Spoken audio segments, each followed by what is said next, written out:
Hi, this is Corey Johnston, and today's lesson is going to take place in the 8th chapter in the first book of Samuel. Herein we read of Israel's transition from their pre-monarchical form of government, during which time they were ruled by judges in whom hereditary authority was not vested, and this is their transition to a full-blown monarchy. And the nation of Israel prior to this point had never been a monarchy. They had what began with patriarchs using their diplomatic leverage eventually evolved into them becoming slaves under Pharaoh, who was an emperor and a monarch. And since their exodus, they had been governed by Moses, who was a lawgiver and a prophet and a shepherd, and Joshua, who was a general, and then after Judges. And Samuel is the final judge, and he's also the one who anoints his first two kings. And we read of his upbringing. His birth was an answer and in response to the prayers of his barren mother, and he is dedicated to the priest Eli from a young age. So he's essentially adopted, and there he is visited by the voice of the Almighty as a lad and as a youth, and from then on he becomes the first prophet, or the first prophet in an unending continuum, which lasts all the way up until Malachi. And so he was also he had a double role as the judge of Israel. That was the military ruler, and he was also the prophet who was going to anoint. And henceforth, prophets would assist rulers, but their advice and predictions weren't always appreciated or accepted. But the opening verse reads, "And it came to be, when Samuel was old, that he had made his sons rulers over Israel."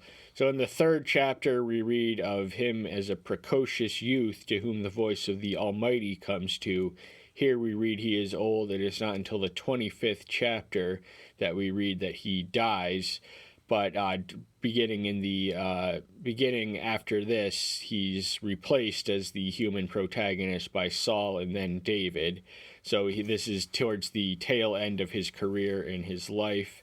And what did he do? He made his sons judges over Israel, her rulers. And so there was I think Eli's sons were wicked, and for whatever reason, Eli was not an evil man, neither was he a good man. His sons were evil, but for whatever reason, Samuel, who was a better priest and than his mentor ever was, his sons, for whatever reason, we read, were wicked men.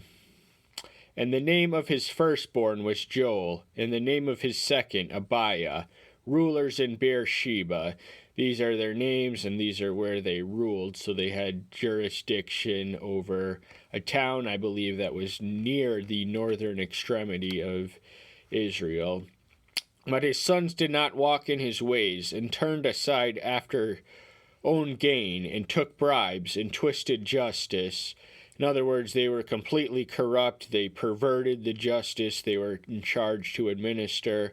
They accepted bribes. They enriched themselves at the expense of justice that they were to minister. They pilfered whatever they could from whatever they could get their filthy paws on. So these were covetous men who used lies, deceit, and greed to attain a fortune rather than to administer justice, as was their charge. So they were polar opposites from Samuel. Samuel was a man with an assignment and an awareness of who the assignment came from. These men had Yahweh nowhere on their minds. They were more concerned with what they could gain than what they could give. And the elders of Israel gathered together and came to Samuel at Ramah. So the protest, the nature, what forms their protest is the fact of his wicked sons, who are in no way are an accurate reflection of their father. Now, as a general principle, righteous people will mold righteous children. This is not always true, though. It's a general principle. So there's 1,000,001 reasons why this could be, but, Manasseh is one. He was the wickedest king of Judah, descended from Hezekiah, the greatest reformer. So there's not always a consistent continuity in character as passed from father to son. And said to him, Look, you are old, and your sons do not walk in your ways. Now appoint for us a king to rule us like all the nations. So they were worried that he was past his prime. They knew it. He knew it. He was an old man at this time. And his sons, whom he had entrusted and appointed to positions of power and authority, were not the same person he was. They were not the same type of person. So in their desperation, they're asking for a king. They're requesting a ruler, and a hereditary one, to make them like all the nations. But they seemingly forgot that their strength was in the fact that they were not like all the other nations. Other nations needed a king. They had Yahweh as their king. They were a theocracy, a true theocracy, in which Yahweh served as their king, and he appointed judges and raised them up. But the real power was, the real kingship would belong to him, and there was no human who occupied such a position. But the word was evil in the eyes of Samuel when they said, Give us a king to rule us. So Samuel prayed to Yahweh. Samuel was a man with insight and foresight, and he knew that there was something wrong with the motive of their request, the consequences of the request itself. He knew something was wrong, so he turns to Yahweh in prayer. He was a man of prayer, and prayer is the avenue through which we receive the answers for the questions which perplex us. And Yahweh said to Samuel, Listen to the voice of the people and all that they say to you, for they have not rejected you, but they have rejected me from reigning over them. So he's telling Samuel not to take it personal. This was not, he was the true target, Yahweh was, of their criticism and rejection. And even though they rejected Samuel's sons, they had not directly rejected him, but they had rejected Yahweh as their king. So they wanted a human to play the kingly role that they were in faith to trust to Yahweh. According to all the works which they have done since the day I brought them out of Egypt, even to this day, forsaking me and serving other mighty ones, so they are doing to you too. So this, it also bears mention that he received a literal answer in the form of the voice. He was visited by the voice of the Almighty, something which was rare in those days in Israel. And here he is again. So this is Yahweh talking to him. And he had frankly predicted this development. He had anticipated it in advance, as recorded by Moses in the 17th chapter, the 14th verse, and all the way to the end. But he lists all the warning in that range, warnings of what kings will do if they let them rise to power. So this was a test and a trial to maintain the integrity of their end of the Mosaic covenant. And he's acknowledging the fact that they had consistently indulged in idolatry, even though he told them not to. It was a commandment attached with a death penalty, so idolatry was something that he took seriously because he is a jealous Elohim, we read. And jealousy is not necessarily always synonymous with envy. Yahweh has no need to envy anyone. He is all-knowing and all-sufficient. He is a self-sufficient being, a self-existent being, and but he is jealous over certain things such as his name, his church, his honor, and his and other things.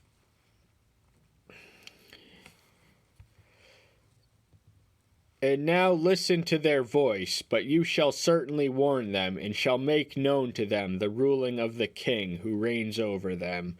So he's telling him to give in to their request. They had asked for it. He was going to give them what they wanted, but what they wanted was nowhere in the makings yet. The king that he had chosen in advance as a blessing, David, was maybe not even born at this point. So initially, Saul is going to be, from the tribe of Benjamin, is going to be there, who Samuel names the original ruler. And because he does, then Saul is sent to chasten them for their disbelief. He was not a righteous ruler. He did not lead them well, and so he was sent to chasten them. But David was in the midst to bless them. And Samuel spoke all the words of Yahweh to the people who asked him for a king. So he went back and gave them the report. He had sought him out in prayer. He had a direct access to a literal voice of Yahweh. Where other people pray, they often don't hear a voice, or certainly not a tangible one. That's something I personally have never heard, but it is within the realm of the possible to manifest. And he tells them what he told him. And remember, it's going to be consenting to their request contained with a warning. And he said, "This is the ruling of the king who reigns over you. He shall take your sons and appoint them for his own chariots and to be his horsemen, and they shall run before his chariots." A king being invested with such authority could automatically draft or conscript any of their sons to serve in his army to fight a war that is maybe for his personal glory, but not for the national welfare. So these are just some of the consequences which entrusting a fallen human to such God-like responsibilities is that we are not like God at all, and none of us can do it. And appoint commanders over his thousands and commanders over his 50s, or to plow his ground and reap his harvest, or to make his weapons and equipment for his chariots. So this king will have the authority to also conscript them into agricultural service, to be serfs on the whim of their master and his whip, and or to be his blacksmith and, serve his armies in whatever way. So the bottom line is this king is going to summon all of your children and sons to be his servants. And your daughter he is going to take to be perfumers and cooks and bakers. So females are not immune to his dominion. They too are going to be conscripted to do things for him, professional services, perfumers, cooks, and bakers. These were virtually among the only, not exactly the only, but professional jobs which were available in the ancient world to females. And the best of your fields and your vineyards and your olive trees he is going to take and give them to his servants. So what is yours is going to be his and belong to his servants. So those who do not submit loyally to this king will be squeezed out of their livelihood, and their livelihood will be given to another, one who is more loyal and accommodating to the king. And the best of your fields and your vineyards and your olive trees he is going to take and give them to his servants. I've already read that. And 1/10 of your grain and your vintage he is going to take and give it to his officers and servants. So his reach extends all the way to the grain that you yield, the harvest that you reap after having so diligently sown. 1/10 of that is going to go to his and he's going to give it to his servants. And your male servants and your female servants, and your best young men and your donkeys, he is going to take and use for his own work. So when someone is elevated to such a position, theoretically anything and everyone and everything in the nation belongs to him. That is the danger of such an implication of entrusting a single individual to exercise absolute power over any people or nation. A tenth of your sheep he is going to take, and you are to be his servants. So the principle of tithing is whereby which we give a tenth of our income or our goods to Yahweh, but it's a voluntary act. That's something we do of our own initiative, whereas here it's going to be coerced. So Yahweh doesn't violate our agency. He doesn't stoop down and send his angels to take a tenth of our earnings and income, but he does lay out the standard in the Old Testament, and in the New it's to be grace-giving and whereas the previous dispensation was one of law, this one is grace, and there's no price we can even adequately pay to even our debt to him for his grace. And you shall cry out in that day because of your king, whom you have chosen for yourselves. But Yahweh is not going to answer you in that day. So he's telling them that they will cry and their cries will go unheeded. He will not listen to them because of their act of faithlessness and disobedience and rebellion. And they were... they catered to their own whims, but they didn't give Yahweh the due deference of seeking out what his plans were. And the fact is, he would be a more effective king than any human. However, the people refused to listen to the voice of Samuel and said, "No, but let a king be over us."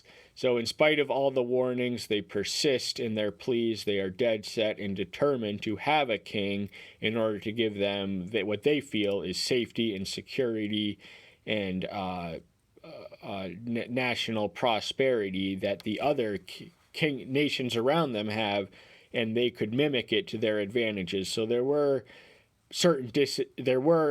obvious advantages to a monarchical form of government to any other in the ancient world. It flourished with good reason because it was the most efficient form of government then known. The problem is that the spectrum of its value really depends on the character who exercised the authority he is entrusted to.